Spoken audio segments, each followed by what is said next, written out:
ఆధ్యాత్మ రామాయణంలో అయోధ్యకాండలో ఫోర్త్ సర్గ. ఇక్కడ శ్రీరాముడు తన తల్లి అయిన కౌసల్యాదేవికి వనవాసానికి వెళ్ళటానికి ఆవిడ ఆజ్ఞని ఇవ్వమని అది తీసుకోవటం, రాముడు యొక్క పట్టాభిషేకానికి వ్యతిరేకంగా ఉన్న వాళ్ళ మీద లక్ష్మణుడు ఆగ్రహించుట, ఆ లక్ష్మణుడికి తత్వబోధ ఉపదేశం శ్రీరాముడు చెయ్యుట, తర్వాత సీతాలక్ష్మణ సమేతంగా వనవాసానికి బయలుదేరటానికి సిద్ధపడుట శ్రీరాముడు, అవన్నీ ఇక్కడ చెప్పబడి ఉన్నాయి.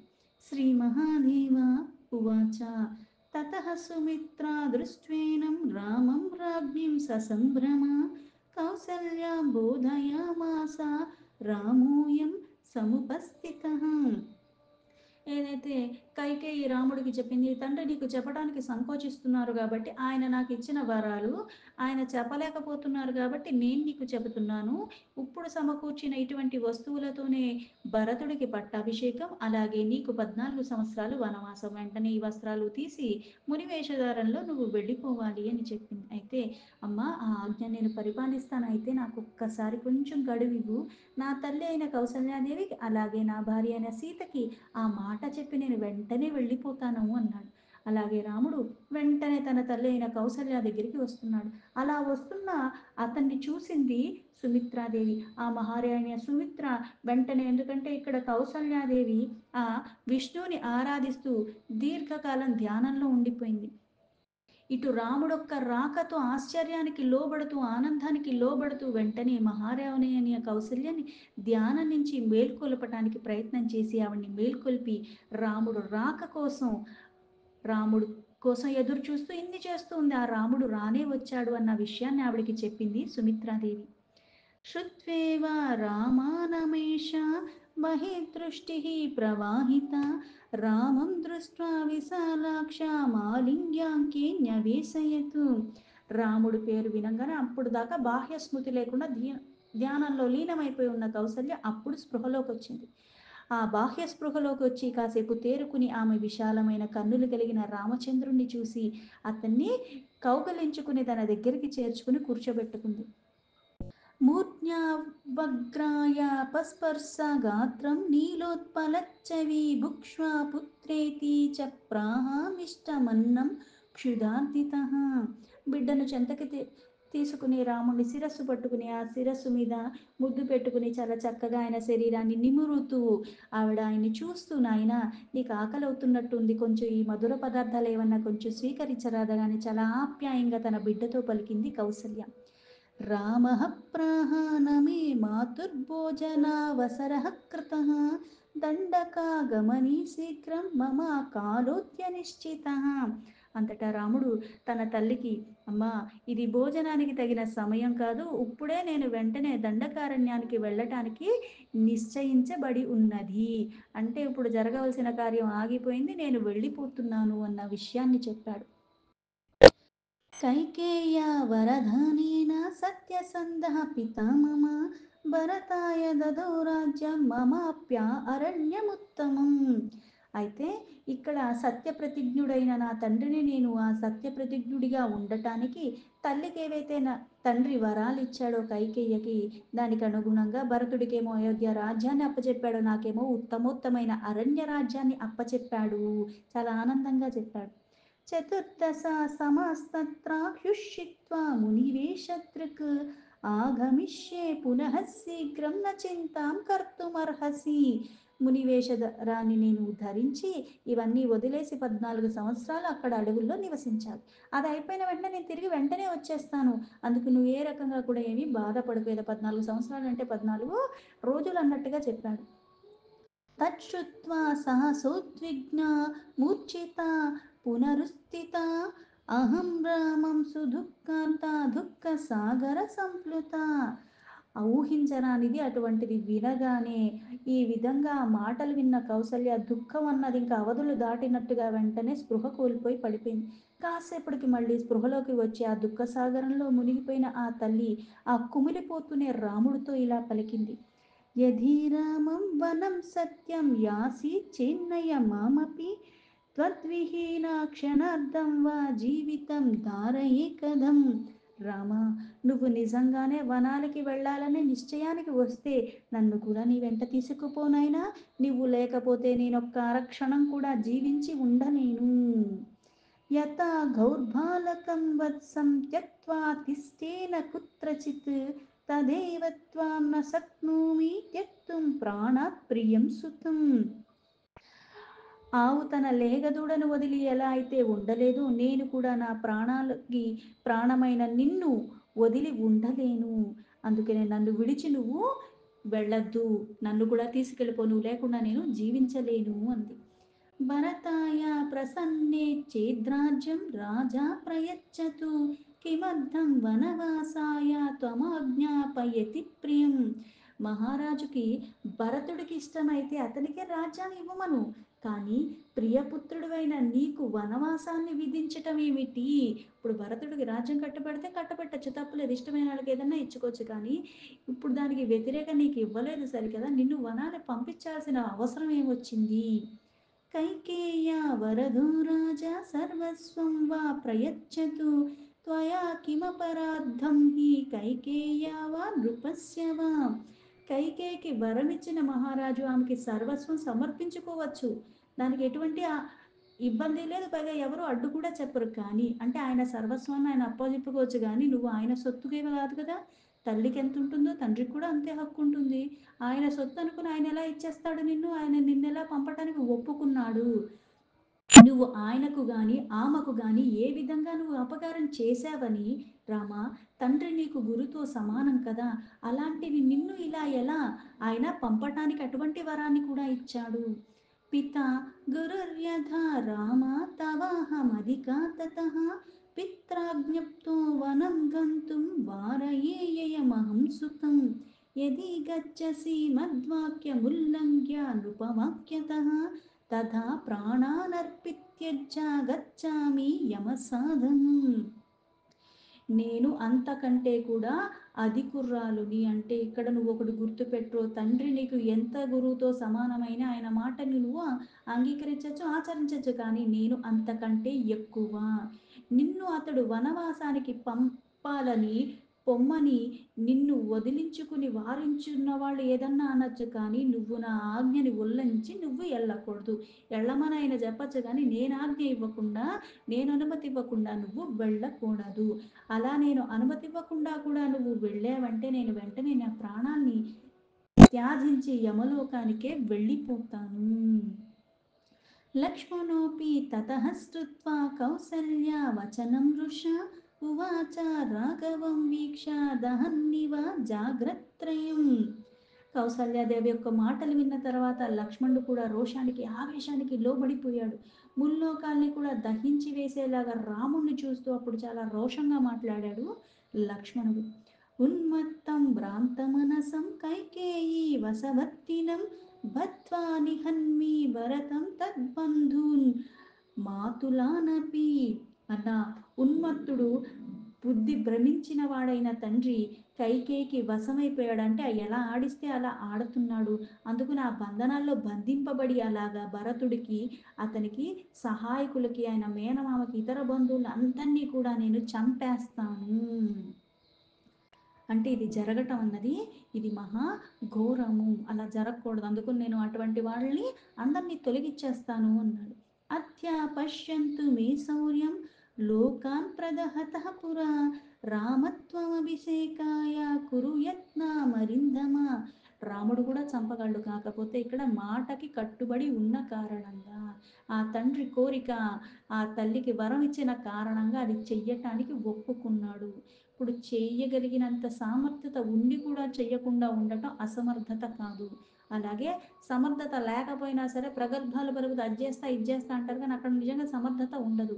సమర్థత ఉండి కూడా కొన్ని కొన్ని వాళ్ళు మళ్ళీ వదిలేస్తూ ఉంటారు. ఎందుకు అంటే అది అక్కడ అవసరం లేని కారణంగా. ఆ వ్యత్యాసం తెలిసినవాడు జ్ఞాని అవుతాడు, లేకపోతే మూర్ఖత్వంతో మనం అడ్డదిడ్డంగా వ్యవహరిస్తూ ఉంటాం. అందుకే ఇక్కడ లక్ష్మణుడు అలా పలికినప్పటికీ కూడా పూర్వము సమస్త లోకాల్ని కూడా భస్మం చేసే అంత రుద్రుడులాగా, కాలాగ్ని స్వరూపంలాగా అంత శౌర్యంతో నేను ఎవరినైనా ఎదుర్కొంటానంటే నీకు ఇట్లాంటి హాని తలపెట్టేలాగా చేసిన వాడిని ఎవరిని నేను బ్రతకనివ్వను. ఆ శత్రువులందరినీ నేను వధించి వేస్తాను. నీకు మటుకు ఈ రాజ్యం అందవలసిందే. ఇది నీది. అందుకు నువ్వు రాజ్యానికి పట్టాభిషిక్తుడిని అవ్వటానికి నువ్వు సిద్ధపడు. నేను వెళ్ళి వాళ్ళందరినీ కూడా తొలగిచ్చేస్తాను. వాళ్ళని వధించేస్తాను అని చెప్పాడు లక్ష్మణుడు. ధనుష్పాణిరహం తత్ర నిహన్య విఘ్నకారిణః ఇతి బ్రువంతం సౌమిత్రిం ఆలింగ్య రఘునందనః. ఇంతకు విఘ్నం కలిగించిన వారందరినీ కూడా నేను నా ధనుస్సుని బాణాల్ని చేతబట్టి వాళ్ళందరినీ కూడా చంపేస్తానని లక్ష్మణుడు పలుకుతూ ఉంటే రాముడు అతన్ని దగ్గరికి తీసుకుంటే తన కోసం చేయటానికి సిద్ధపడుతున్న అతని యొక్క ఆ ఆప్యాయతకి వెంటనే రాముడు దగ్గరికి తీసుకుని ఆలింగనం చేసుకున్నాడు లక్ష్మణుణ్ణి. కాస్త నువ్వు స్థిమితంగా ఉండు. నువ్వు శూరుడివే కాదని ఎవరు అనట్లేదు. అందుకని కాస్త స్థిమితంగా ఉండు అని చెప్పి క్రోధానికి ఆవేశానికి లోబడద్దు అని. శూరోసి రఘుశార్దూల మమాత్యంత హితేరతః జానామి సర్వం తే సత్యం కింతు తత్సమయో నహి. కొంతమంది ఉంటారు మాటలు మాట్లాడతారు కానీ నిజంగా ఏదైనా అవసరం వచ్చినప్పుడు వెంటనే వాళ్ళ ముందు పక్కకి వెళ్ళిపోతూ ఉంటారు. కానీ కొంతమంది మనకి ఎప్పుడు మన పక్కన ఉండరు కానీ మనకి ఏదన్నా అవసరం వచ్చినప్పుడు మాత్రం ఆ పక్కనే ఉంటారు. మనల్ని అన్ని రకాలుగా వాళ్ళు తోడుగా ఉంటూ ఉంటారు. ఇబ్బంది వచ్చినప్పుడు, కష్టం వచ్చినప్పుడు వదిలేసేవాడు మనవాడు కదా, నా బిడ్డ అయినా సరే, నా తండ్రి అయినా సరే. ఆ ఆపద వచ్చినప్పుడు ఎవరైతే నీ చుట్టుపక్కల ఉంటారో వాళ్ళు అసలైన వాళ్ళు. అందుకే లక్ష్మణుడి దగ్గరికి తీసుకున్నాడు. నీవు అంత సూర్యుడివే, నీ యొక్క బలము, ధైర్యము, అలాగే నీ అన్నీ నాకు తెలుసు. అయితే నువ్వు ఎప్పుడూ నా మంచినే కోరుకుంటావు, అది కూడా నాకు తెలుసు. అందుకే నువ్వు ముల్లోకాల్ని కూడా భస్మం చేయగలిగినంత సమర్థత కలిగి ఉన్నవాడివి, అంత పరాక్రమ నీకుంది. కానీ అది ప్రదర్శించే సమయం ఇది కాదు. అంటే ఎప్పుడు ప్రదర్శించాలి, ఎక్కడ ప్రదర్శించాలి, ఎంత ప్రదర్శించాలన్న విచక్షణ ఉండాలి. అన్ని విద్యలు వచ్చు కదా అని ఎక్కడ పడితే అక్కడ ఏదో సర్కస్ లాగా చూపించటానికి వీలు లేదు. ఆ సమయానికి సందర్భానికి తగ్గట్టుగానే పరిమితిలోనే అక్కడ ఉన్నదానికి కావాల్సినంతే ప్రదర్శింపబడాలి. అందుకే దీనికి ఇది సమయం కాదు. యదీదం దృశ్యతే సర్వం రాజ్యం దేహాదికం చయత్ యది సత్యం భవేత్ తత్ర ఆయాసః సఫలశ్చతి. మన కంటికి కనిపించే ఈ రాజ్యాలు, దేహాలు ఇవన్నీ కూడా సత్యమే అయితే నీ సంభరము, ప్రయత్నము అంతా కూడా సఫలమే అయ్యేటిది. అంటే ఇది జరగవలసిందే అయితే ఈ విఘ్నం వచ్చేదే కాదు. అంటే కనిపిస్తున్నదంతా కూడా ఇది ఒక నాటకం లాంటిది. ఏది ఎప్పుడు కదులుతుందో, ఏది ఎప్పుడు వచ్చి పడుతుందో అన్నది మనకి ఏమీ తెలియదు. కాకపోతే వచ్చిన దాన్ని స్వీకరించటం మనకి తెలియాలి. వచ్చిన దాన్ని తట్టుకోవటం, దాన్ని ఎదుర్కోవటం, అలాగ ముందుకు వెళ్ళిపోవటం అన్నదే మనము చేస్తూ ఉండాలి. అందుకే ఇక్కడ మన కంటికి కనిపించేది అంతా కూడా సత్యము కాదు. ఇది నిజంగా సత్యమైతే ఈ మొదలుపెట్టిన తత్తు అన్నది ఇక్కడ విఘ్నం రాకుండా అది జరిగేది, అంతా సఫలమే అయ్యేది. కాకపోతే ఇక్కడ విఘ్నం వచ్చిందంటే దానికి కూడా ఒక కారణం ఉన్నది. భోగ మేఘవితానస్తా విద్యుల్లేఖేవ చంచలాః ఆయురప్నగ్ని సంతప్త లోహస్త జలబిందువత్. అందుకే అంటే ఈ భోగాలు మేఘ సమూహం లాంటివి. ఇవి త్రుటిలో అంటే మరుక్షణంలో మాయమైపోతూ ఉంటాయి. ఇవి అచంచలమైనవి, అవ్వటానికి వీల్లేదు, చంచలమైనవి. ఇప్పుడు ఉంటుంది, మరుక్షణంలో ఉండదు.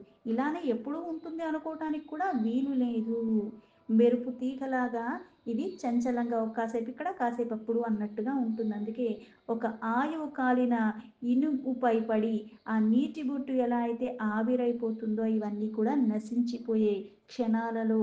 ఎంత నీటి బొట్టు అయినా సరే ఇప్పుడు ఫ్రిడ్జ్లో పెడితే గడ్డవుతుంది, మళ్ళీ తీసి బయట పెడితే మళ్ళీ నీరైపోతుంది. కాకపోతే అది ఇట్లాంటి కాలుతున్న ఇనుప మీద పడితే ఏమవుతుంది అంటే అది క్షణంలో అలా పడిన వెంటనే ఆవిరైపోతూ ఉంటుంది.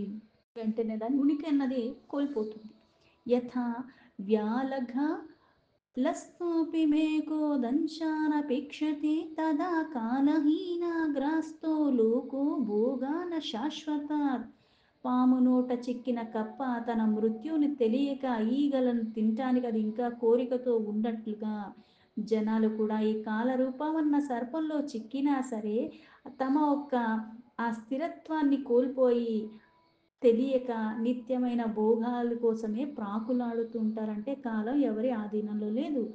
కాలం ఒక ఆధీనంలో మనం ఉన్నాము. అది పరిమితి సమయానికే మనకి కొన్ని ఇస్తుంది. అందుకని అన్నిటితో ఉండాలి. ఉన్నంత వరకు అన్నిటిని ఆస్వాదించి తప్పు లేదు గానీ, అవి లేకపోతే నేను ఉండలేనని గానీ, లేకపోతే వాటితో అతిగా మమకారాన్ని గాను మనం పెంచుకోకుండా తామరాకు మీద నీటి బొట్టులా ఉండటం నేర్చుకోవాలి. ఎందుకంటే ఈ భోగాలన్నవి శాశ్వతమైనవి కాదు. ఈ శరీరమే శాశ్వతం కాదు. అంటే ఈ కాలం అన్న పాశంలో ఉన్నప్పటికీ కూడా మనం ఈ భోగాలే శాశ్వతం అనుకుని వాటిల కోసమే ప్రాకులాడుతూ ఉంటాము. ఆ క్షణము ఎప్పుడొస్తుందో, ఎప్పుడు వెళ్ళిపోతామో మనకి తెలీదు. కాకపోతే ఈ భోగాలు ఒక మత్తులోనే ఆ భోగాల కోసమే అన్నట్టుగా జీవితాన్ని వృధా చేసుకుంటున్నాము. కరోతి దుఃఖేన హి కర్మతంత్రం శరీరభోగాద్దామహర్నిశం నరః దేహేస్తు భిన్నః పురుషాత్ సమీక్షతే కో వాత్ర భోగః పురుషేణ భుజ్యతే. కేవలము శారీరక భోగాల కోసమే మానవుడు పగలు రాత్రి చాలా కష్టాలు సహిస్తుంటూ ఎన్నో రకాల పనులు వీటి కోసమే వీటిని చేజిక్కించుకోవడానికి చేసుకుంటూ ఉంటాడు. కానీ ఎంత ఆశ్చర్యకరమైన విషయమో తెలుసా? ఒక్కవేళ ఆత్మ నుంచి శరీరం గనక వేరైపోతే నేను ఈ శరీరం కాదని అప్పుడు తెలుస్తుంది. ఈ శరీరం వదిలేస్తా ఒకానొక సమయంలో. అందుకే వివేకంతో ఆలోచించుకుని గుర్తుంచుకోవాలి. భోగాలు ఏవన్నా సరే ఎన్నున్నప్పటికీ కూడా ఇది అనుభవించేవాడెవడు? అసలు అనుభవిస్తుందెవరు? అనుభవిస్తున్నాను అనుకుని నేను ఏం పొందుతున్నానో, దీని కారణంగా నేను ఏం పోగొట్టుకుంటున్నానన్న వాస్తవాన్ని గ్రహించాలి. పితృ మాతృ సూత భ్రాతృద్దార బంధవాది సంగమః ప్రాపాయామివ జంతూనాం నద్యాం కాష్టోఘవత్సలః. అందుకే ఈ దేహం అన్నది ఎలా అయితే మనకున్న భవబంధనాలన్నీ ఏమున్నాయి? తల్లి, తండ్రి, కొడుకులు, అలాగే అన్నదమ్ములు, అక్క చెల్లెళ్ళు, స్త్రీలు, బంధువులు వీరందరూ కూడా సమాగమము. అంటే ఇక్కడ దాహము తీర్చుకోవటానికే చలివేంద్రానికి చేరి ప్రాణుల్లాగా అందరూ వచ్చాము. కాలానుగుణంగా అందరూ ఒకేసారి ఈరోజే అందరూ పుట్టామనుకుందాం. మళ్ళీ అందరూ ఒకేసారి వెళ్ళిపోతాం. ఒకేలాగా వెళ్ళిపోతాం అంటే లేదే. కాలానుగుణంగా కొన్ని కొన్ని అనుభవించాల్సినవి ఉన్నాయి. అనుభవిస్తాం. కొన్ని కొన్ని చేయవలసినవి ఉన్నాయి. అవి చేసుకుంటూ కాలానుగుణంగా మనము వెళ్ళిపోతాం. అయితే చలివేంద్రానికి దాహంతో అందరూ వచ్చినట్టుగా నీటిని తాగటానికి అలాగే వీళ్ళందరూ ప్రాణులు కూడా ఆ నది ప్రవాహమైన ఇక్కడ ఆ కట్టెల్లాగా క్షణికమైన వాడు. ఆ నది ప్రవాహంలో కర్ర పడితే ఏమవుతుందంటే కొట్టుకుపోతుంది. మనం కూడా అంతే. ఛాయేవ లక్ష్మిశ్చపలా ప్రీతితా తారుణ్యమంబూర్మవదధ్రువం చ స్వప్నోపమం స్త్రీసుఖమాయురల్పం తదాపి జంతోరభిమాన ఏషః. అంటే ఈ తత్వబోధన అర్జునుడికి ఎలా అయితే ఆ కృష్ణుడు చెప్పాడో భగవద్గీతలో అది కూడా ఆ కురుక్షేత్రమైన యుద్ధం జరుగుతుంటే అంటే ఇక్కడ ఎక్కడైనా సరే కష్టం ఎప్పుడు వస్తుందంటే అది ఎప్పుడు ఉంది. సుఖం ఎప్పుడు ఉందంటే ఎప్పుడూ ఉంది. కాకపోతే అది నువ్వు చూసే కోణం బట్టి ఉంటుంది. నువ్వు ఆస్వాదించే దాన్ని బట్టి ఉంటుంది. అలాగే ఇప్పుడు ఇట్లాంటి క్లిష్ట పరిస్థితుల్లో కూడా కష్టం ఎవరికి వచ్చిందంటే రాముడికి వచ్చింది. మరి బోధ ఎవడు చేస్తున్నాడు అంటే రాముడు చేస్తున్నాడు. ఇప్పుడు భగవద్గీత తీసుకుంటే అక్కడ ఉన్న క్లిష్ట పరిస్థితుల్లో దాన్ని తట్టుకోలేక తలములకలైపోతున్న అర్జునికి బోధింపే ఇది కృష్ణుడైనప్పుడు అది వేరు. కానీ ఇక్కడ కష్టం వచ్చింది రాముడికి. అది భరించేవాడు, అక్కడ అనుభవించాల్సిన వాడు, వెళుతున్నవాడు, ఆనందంగా ఉన్నవాడు రాముడు. కాకపోతే తినికి సంబంధించిన అంటే మన చుట్టూ ఉన్న వాళ్ళకి ఎలా అయితే ఒకటి ఒకళ్ళకే వస్తుంది. కాకపోతే దాని ప్రభావం చుట్టూ ఉన్న వాళ్ళకి ఉంటుంది.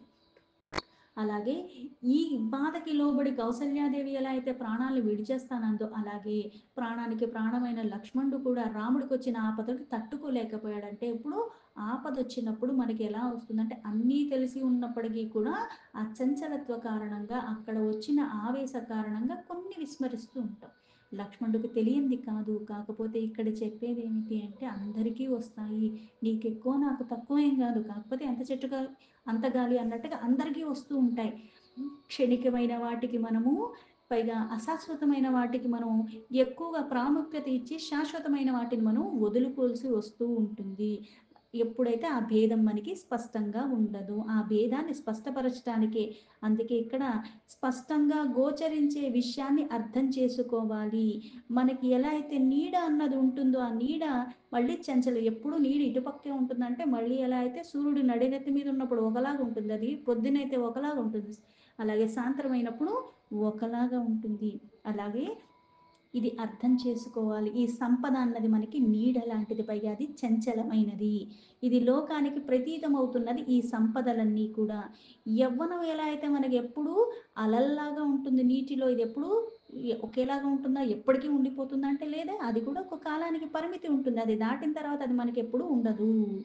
అలాగే ఎగిసి పడిపోతున్న అలల్లాగా సుఖాలు కూడా అలాగే స్త్రీ ఇవన్నీ కూడా స్వప్నాలు. ఇవి మిథ్య. అందుకే ఇక్కడ ఆది శంకరాచార్యులు జగత్ మిథ్య బ్రహ్మ సత్యం అని చెప్పారు. అంటే ఉన్నదేంటి ఆ పరమాత్మ. అది అసలైన తత్వం. అందుకే ఈ సంపద ఇవన్నీ నీడల్లాంటివి.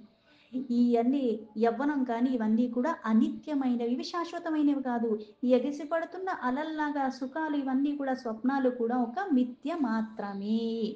అంటే ఇక్కడ ఇది ఒక భ్రమకి లోబడేలా చేస్తుంది. శాశ్వతంలా అనిపిస్తుంది కానీ ఇవి శాశ్వతం కాదు. ఆయువు కూడా ఇది అల్పమైనది. ఒక పరిమితి కాలానికే వచ్చాము. ఇది స్పష్టము.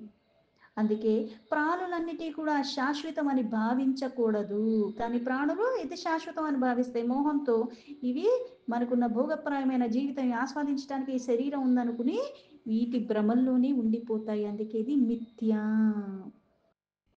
ఈ ఆయువు అన్నది ఒక పరిమితి కాలానికి వచ్చింది. అది ఆ కాలానికి మళ్ళీ వెళ్ళిపోతున్నది. దాని లోపల నేను అనుభవించేస్తున్నాను అనుకుంటాను కానీ ఈ శరీరం నుంచి ఆ ప్రాణం వెళ్ళిపోయాక అనుభవించింది ఎవడు? అసలు అనుభవించాల్సిన అవసరం ఉందా లేదా అన్నది మళ్ళీ మనకి స్పష్టత అప్పుడు వచ్చినా పెద్దగా మనకి చేసుకోవాల్సింది ఏమీ లేదు. అందుకే ఆ తత్వాన్ని అర్థం చేసుకోవాలి. సంస్కృతి స్వప్న సదృశీ సదా రోగాది సంకుల గంధర్వనగర ప్రాఖ్యా మూఢస్థామనువర్తతే. అలాగే అంటే ఇక్కడ అభిమానము కలిగించుకోకూడదు అశాశ్వతమైన వాటికి. ఎప్పుడైనా సరే కాలానుగుణంగా ఇవి వెళ్ళిపోవలసిందే. అందుకే ఈ సంసారం అన్నదే ఒక స్వప్నము. ఎలా అయితే పడుకునుండగా కలలొస్తున్నాయి. లెగంగానే ఆ కళ ఎలా పోతుందో అలాగే ఈ సంసారం కూడా స్వప్నమే. ఈ శరీరం రోగాది అటివన్నిటికీ ఇది మూలము. అందుకే ఇక్కడ గంధర్వ నగరం ఎలా అయితే మిథ్యగా ఉంటుందో ప్రసిద్ధి చెందిందో అది ఆకాశంలో చేరి మేఘాల గుంపులో గంధర్వ నగరం ఉంటుందంట. ఎక్కడుంది అంటే అది మళ్ళీ తెలిసేది లేదు. అందుకే ఇక్కడ మూఢజనులు సదా సంసారం అంతే సత్యం అనుకుని భావించి దాన్నే అనుసరించి ప్రవర్తిస్తూ ఉంటారంటే ఈ మోహాలకి భ్రమలకి లోబడిపోతూ ఉంటారు. బంధనాల్లో ఈ శరీరమే శాశ్వతం అనుకుని ఈ కోరిక తీర్చుకోవటానికి అన్నట్టుగా ఆ జీవితాన్ని వాళ్ళు ఈ సంసారమన్నా భవసాగరంలో మునిగిపోతూనే ఉంటారు కానీ ఇది స్వప్నము ఇది మళ్ళీ తొలగిపోతుందన్న పరమ సత్యాన్ని గ్రహించలేని స్థితిలో ఉంటారు మూఢులు. అందుకే ఇదే సత్యమని భావించకూడదు. అది సత్యమని అనుకుంటే మూఢంగా ఉంటావు. ఆ మూఢం కారణంగా మళ్ళీ భ్రమలకి లోబడిపోతూ ఉంటావు. శాశ్వతమైన దాన్ని నువ్వు విస్మరిస్తున్నావు. అశాశ్వతమైన దానికోసం నువ్వు మళ్ళీ తెలుసుకునే ప్రయత్నం కూడా చెయ్యట్లేదు. ఏది శాశ్వతం ఏది అశాశ్వతం అన్న విచక్షణను మనము కోల్పోతున్నాము ఈ భవసాగర కారణంగా. దీంతో ఆధ్యాత్మ రామాయణంలో అయోధ్యకాండలో 4th సర్గాలో 25 శ్లోక సంపూర్ణం.